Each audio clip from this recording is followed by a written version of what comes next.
آگے ہے من قومی کا. من قومی کا مرکب جاری بریکٹ کر لیں, جو مرکبات ہیں ان کو بریکٹ کریں. من قومی کا مرکب جاری, من حرف جر ہے اور اس کے بعد مجرور ہے, لیکن مجرور جو ہے اٹ سیلف مرکب ہے. اسم کے بعد ضمیر آتی ہے اسم کے ساتھ تو پکا مرکب اضافی ہوتا ہے. تو یہ قوم جو ہے یہ مضاف اور یہ مضاف الیہ, مضاف الیہ مل کے مجرور اور پھر جار مجرور مل کے یہ متعلق ہو گیا. الا جو ہے یہ حرف استثناء ہوتا ہے. من یہ اسم موصول ہوتا ہے. الا من قد ماضی کے ساتھ استعمال ہوتا ہے. حرف تحقیق کہتے ہیں گرامر والے سے, تاکید کے لیے آتا ہے. قد اور اس کے بعد آگے ماضی کا صیغہ آپ کو نظر آ رہا ہے آمنا. اب دیکھیں آمنا ماضی یہاں مل گیا, یؤمنو یہاں مل گیا. تو بعض اوقات قرآن مجید جب آپ پڑھیں گے نا تو آپ کو خود ہی ماضی مضارع بھی مل جایا کریں گے, باب بھی مل جایا کریں گے. کچھ جملے جو ہیں پہلے انہیں بریکٹ کر لیتے ہیں, جو جملے بن رہے ہیں ٹوٹل. لن یؤمنا ایک پورا جملہ بن رہا ہے, جملہ فعلیہ. قد آمنا پورا ایک جملہ فعلیہ بن رہا ہے. وہ ایمان لا چکا ہے, وہ ہرگز ایمان نہیں لائے گا. من قومی کا تیری قوم سے. اوہیا وحی کیا گیا, الی نوح نوح کی طرف, وحی کیا گیا نوح علیہ السلام کی طرف کہ تیری قوم سے جو ایمان لا چکا ہے کہ سوائے کوئی ایمان ہرگز نہیں لائے گا. یہ باقی چیزیں تو ہمیں ساری سمجھ میں آ گئیں. یہ جو انا ہو اور پھر خاص طور اس میں جو یہ ہو کی ضمیر ہے یہ کہاں جا رہی ہے؟ کیونکہ ضمیر جب بھی آتی ہے کسی اسم کے لیے آتی ہے. pronoun is a word which is used in place of a noun. کیا یہ نوح کے لیے آ رہی ہے؟ پیچھے ایک اسم ہے نوح, نہیں اس طرف لوٹ رہی, کوئی مفہوم نہیں بن رہا.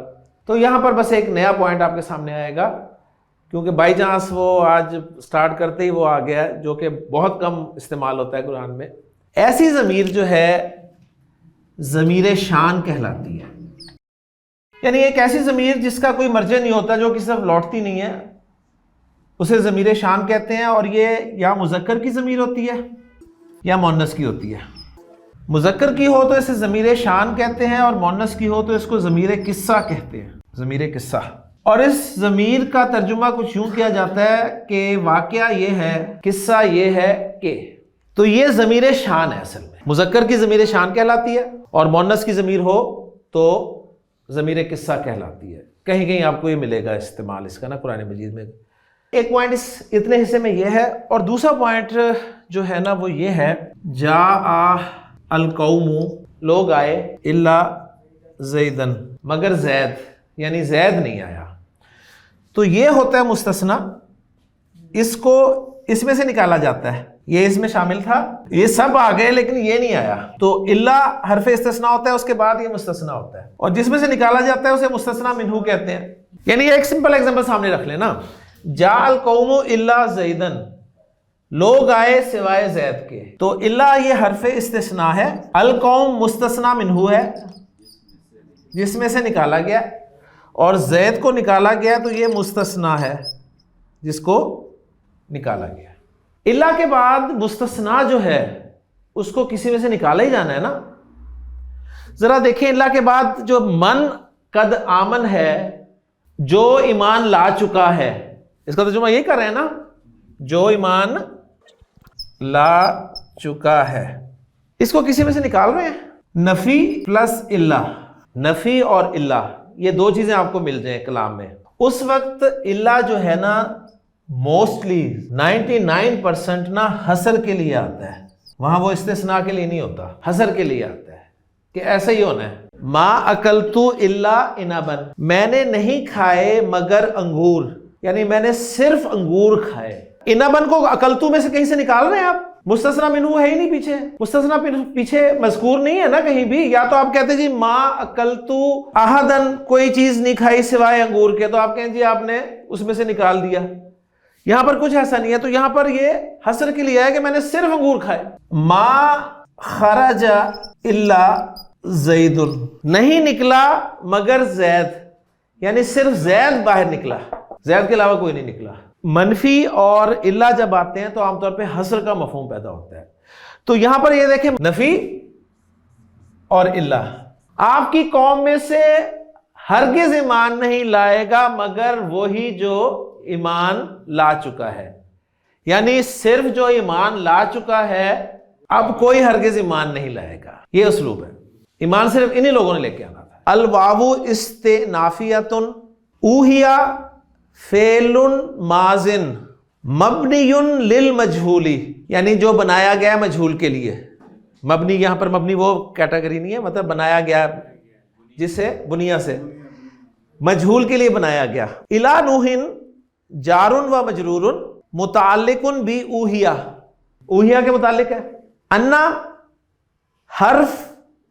حرف مشبہ بالفعل، ہم نے انا و اخواتھا پڑھا تھا یا کہا تھا کہ یہ حروف مشبہ بالفعل ہوتے ہیں. انہوں نے کہا جی انا حرف مشبہ بالفعل للتوکید، تاکید کے لیے آیا. الہا جو ہا ہے، ہا ہی ہے نا یہ. الہا ضمیر اسم انا وہوا ضمیر الشان، اور وہ ضمیر شان ہے. لن حرف نفی و نصب، نفی اور نصب کا حرف.